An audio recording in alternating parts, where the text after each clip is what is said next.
Defisit anggaran BPJS berdampak pada tertunggaknya pembayaran ke rumah sakit.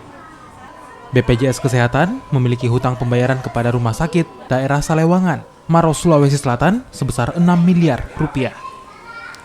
Agar pelayanan kepada pasien pengguna BPJS tetap berlangsung, pihak rumah sakit menggunakan dana talangan dari dana operasional rumah sakit, pengganti biaya sementara klaim BPJS yang belum terbayarkan.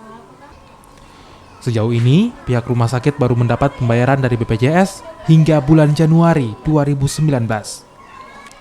Sementara pengajuan klaim BPJS untuk bulan Februari dan Maret belum terbayarkan, dengan besaran mencapai 6 miliar rupiah.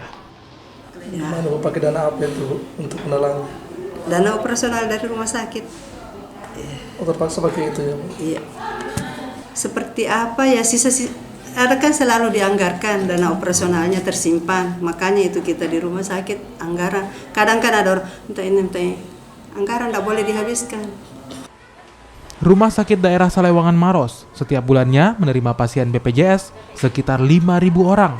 Dengan persentase peserta BPJS se-Kabupaten Maros mencapai 90%. Aziz Hamid, Kompas TV Maros, Sulawesi Selatan.